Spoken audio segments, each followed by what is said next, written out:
Welcome to the Marine Marketing Podcast, where we cover marketing and website topics for the marine industry. While you're listening, subscribe to the podcast so you don't miss any future episodes. And now, here's your host, Harry Casimir. Hello and welcome to the Boot Marketing Podcast. I'm Harry Casimir, your host, CEO, and founder of Boot Marketing Pros. Today episode we are going to do a deep dive and share with you making your website ADA compliant is so important. So the first question is, what is ADA compliance? We're gonna go back a little bit and talk about the history. How did we get here? I'm gonna state a few dates here that may not be super accurate, but close enough to where you get the sense of how did we come about to have website ADA compliance in the conversation.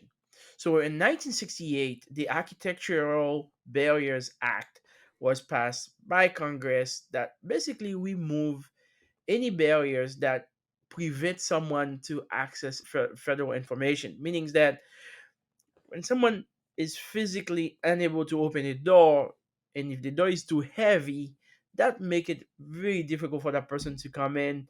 So that was 1968. Fast forward 2 years later, 1970, the Urban Mass Transportation Act, which mandates wheelchair lift and all transit vehicles, which is basically all buses, trains, and so forth.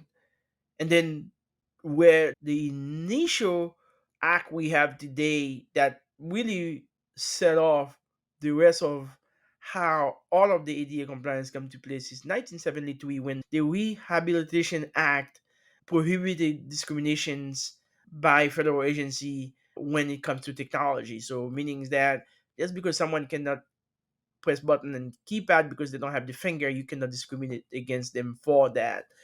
That same act, they enhanced it to fast forward to 1982, when Telecommunication Act for disabled passed, that make telephone services for hearing impairment people to be able to access the telephone. Again, all those are building up from the 1973 act. So in 1973, the Voting Accessibility Act for elderly and handicapped people passed. In 1988, the Fair Housing Act mandates that the protection of individuals with disability and accessibility requirement for multifamily units, all of that. So then come the 1990s. That's where things really change. So in 1990, the American Disability Act, what we know today as ADA, was basically one of the biggest major revamp of the 1973 Rehabilitation Act. So that kind of a complete revamp of it set into motion what we know today that really impacted almost everything. So how you open the door when you go to a restaurant, to basically how you listen to music, all of that really have a big impact on all those different services and product we looked at as standard today for many of us. So that happened in 1990, when that prohibit discrimination against individual with disabilities in any various area, whether they for both employment and telecommunication. So when they fast forward in 1990, Section 508 was added to expand government accessibility requirement for all digital content. So that really set off and really kicked things to high gear when it comes to digital accessibility, when it comes to computer itself. In 1999, that's when CAG 1.0 was introduced. CAG stands for Web Content Accessibility Guide, WCAG 1.0. And it is set by the World Consortium, the W3 World Consortium, that's actually set to create the standard on how webmasters, web designers, and web developers, how they should design a website that is in compliance with this standard, so that people with disability could access this website. And you can fast forward to 2003, the Department of Justice finally published a notice to promote how accessibility should work for all those different websites that government provide money to. So what that really means in 2003, the government Department of Justice says that if the US government, so take it as state, local, and federal government, if they spend money on something, then the public should have full access to it, regardless of the individual's type of disability. Meaning that, especially specifically for website, every single municipality, county, and state website, according to the Department of Justice, should need to be in ADA compliance. Now, whether that's the case, that's a different story completely. And let's fast forward to 2008, which is very interesting because this is when CAG 2.0 was offered, really giving you full detail and create a true criteria on how even the design, the description of each of the elements on the website, how they should be presented so that people with disability can access those websites. And so that was 2008, building up from the 2003 Department of Justice published notice. And then in 2018, the Department of Justice again clarifies its stance on website with ADA compliance. Basically, really, what they add to this is making sure that people with mobile devices have the same access that someone with a desktop computer or laptop have when it comes to accessing the web.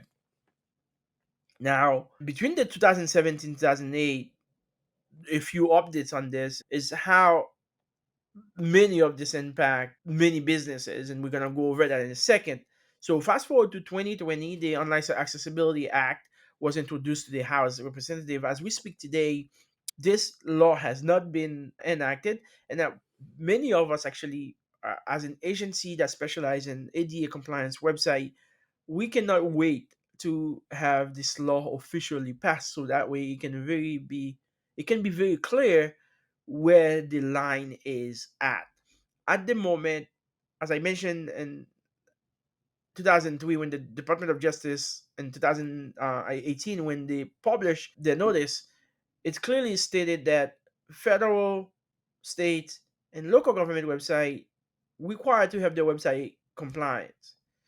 But it never really say business, but technically within that fine point, it stated that if you provide public a product, good, or service to the public, then you need to have your website ADA compliance. Meaning that, for example, if you are selling cookie online, that's a good example, then your website should be ADA compliance according to the way Department of Justice see it.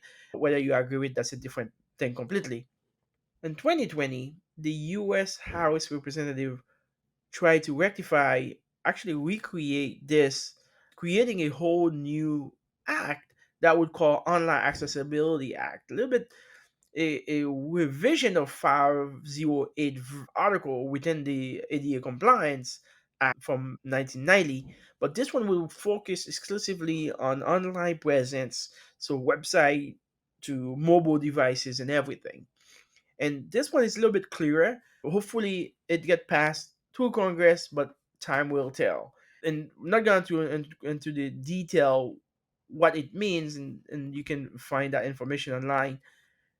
But what we do know, between 2017 to 2020, there were about 8,000 lawsuits filed in federal court for websites that did not meet ADA compliance. And what that means is basically anybody can file a lawsuit against you if your website is not ADA compliance, technically. Whether they're gonna win, that's a different story completely, because there are a lot of gray area here in how someone can actually win a lawsuit against you when it comes to ADA compliance for a website.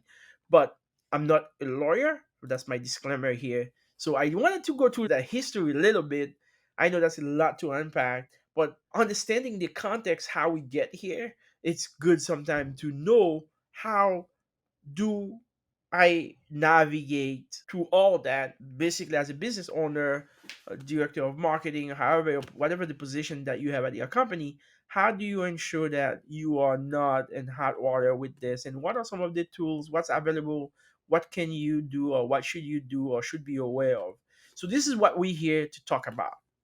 So in this episode, we're just gonna explore the importance of why your website accessibility ADA compliance is so important, and we're gonna talk about the difference between accessibility and actual compliancy.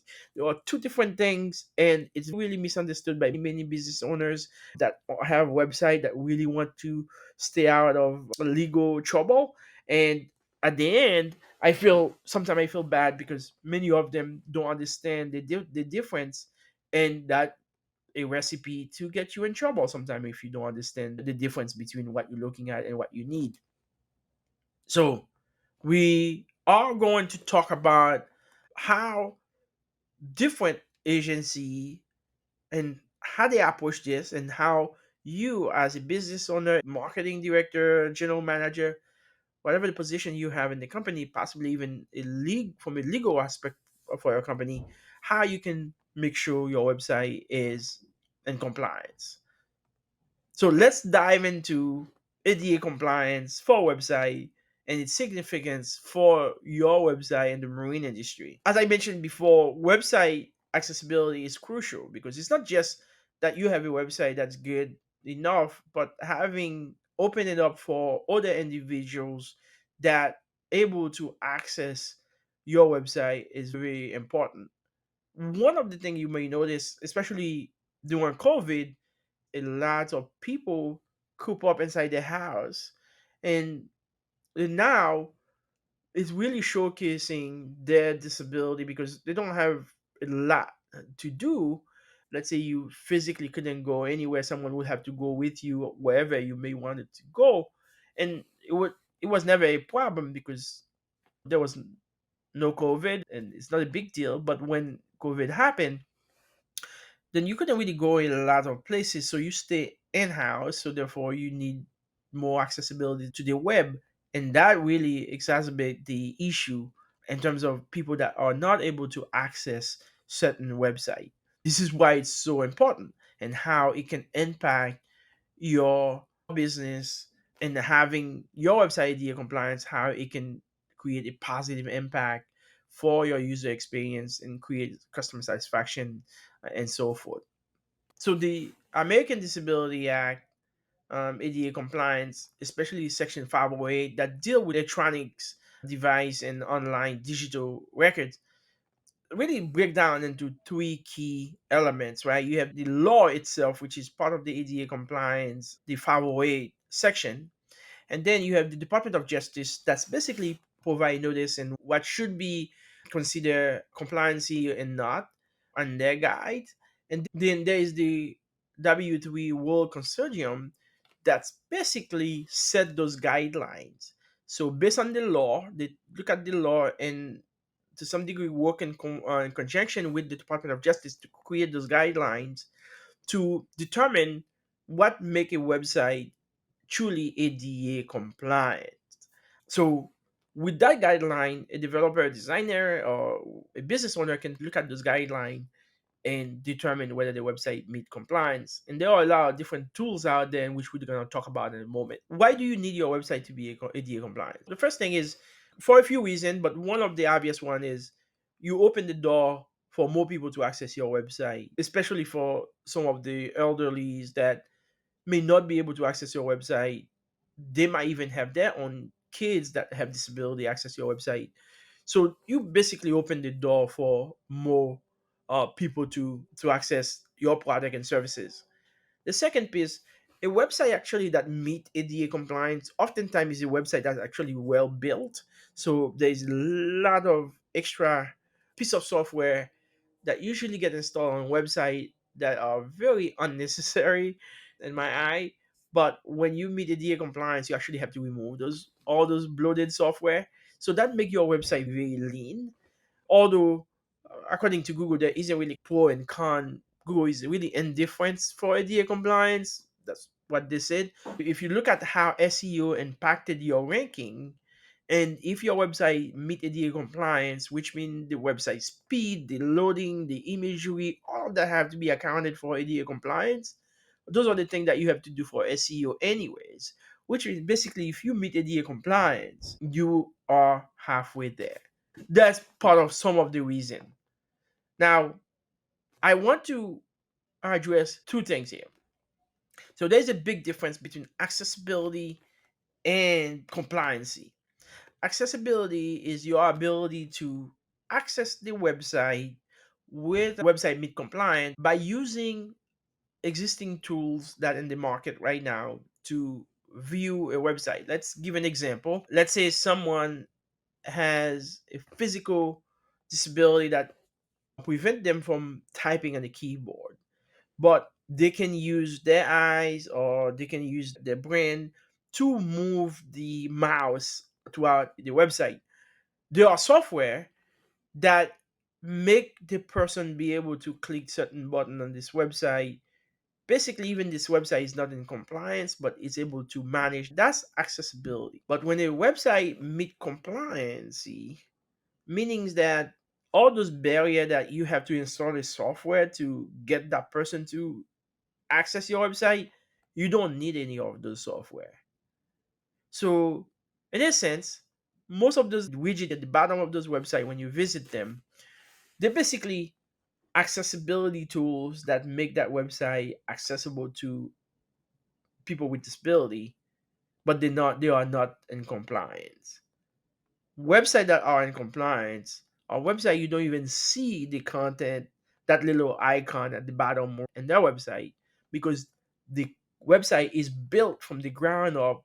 The code of that website is built to be in compliance. That's the big difference between the two of them. So now you might ask, Harry, yeah, well, how do you go about getting your website to be in compliance? Couple of ways you can do that. Like the first thing you want to do is to do an audit of your website. There are free tools out there. There's Axe, there's too many of them actually. And the browsers are getting smarter. Chrome browser, so Firefox and Microsoft Edge, all of them are getting much smarter at helping you identify website that is not accessible slash compliance. So you can actually do an audit on your website. But for us, we look at four different components on the website to help determine compliancy and maintain compliancy. The first one is an audit. Audit is the process of actually run to the website. We use both tools, software to part of it automate, and then we have team members on our staff that actually knows how to identify key elements that are not in compliance. So that's the first thing you do an audit. The second thing is remediation. Remediation is the process of going through the audit and make changes that the audit request or suggest to make on that website to make it compliant. The second thing is a re-audit of the website. Now, this is very critical because once you audit a website, you do the remediation, you make meaning is you make those updates, you have to come back, re-audit the website to ensure that most, if not all of them, those changes that you saw earlier that needed to be made are actually. And then there is the monitoring and logging of changes in log. So this is crucial. Once your website meet ADA compliance, it is important though to ensure you stay in compliancy. A good example, your website could be meet compliance this morning. Let's say you meet compliance at 90%, 95% this morning at 7 a.m. And then someone log in on your website that have access to it, make changes, and did not pay attention or did not follow the proper guideline to ensure that you maintain your compliancy, they can get your website out of compliancy within that nanoseconds. Now that doesn't mean that you're gonna get sued, but this is very important to understand how that impact you staying in compliancy. So making sure that identify those are three key components that you have to be aware of and making sure that you do. Now, coming back to how do you go about getting your website or making sure your website is in compliance? There are many tools out there, including Axe, that you can use to take a look at your web accessibility. And actually, within Google Chrome browser, when you're on your website, you can actually go to the developer tools and click accessibility. This is give you a good amount. I guess we were even talking about this a while back. We say Google Chrome give you a good 60% of good way of whether your website is accessible or not. And that can give you a sense of where you are. What are the things that you should be looking for as a business owner or a person in charge of your website to ensure that you stay out of legal trouble for compliancy? One is run an audit on your website, making sure all the contents, all the informations are in place. And then once you have that audit done, it's gonna give you a bunch of information. One, there are information that call blocks, there are information that call errors, warning, and alerts. Four different type. Depending what tools you use, some tools give you different naming for them, but for the most part, you want to take care of the blocks and errors right away. As soon as you see them, you want to change and update those right away, because blocks are really what it means, blocking people from accessing specific thing on your website. And those blocks oftentimes is not just a barrier for people with disabilities. It's actually a barrier for even normal people that come to your website that need to just browse your website. Compliancy oftentimes is not just for people with disability. It's actually a good thing for your business to ensure your website is clean and well coded. And that's the beauty of having your website business compliant, because the website is very clean, very light, very fast, and easy to navigate. That's almost a guarantee your website will meet those if it is properly optimized for compliancy.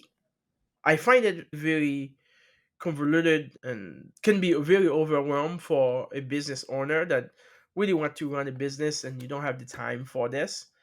This is one of those things that it's best to consult with people that actually do this day in day out to ensure that you meet compliancy, and also get with someone that really truly understand this stuff and that can get you some ideas. So as we close up on this ADA compliance episode for marine industry website, remember that accessibility is not just a legal obligation to avoid getting sued or demand letter from lawyers, but it's also an opportunity to create exclusivity for and welcoming online environment for your business. As I mentioned earlier, people that with disabilities are oftentimes people that's really taking care of all their loved one as well, that able to do certain things.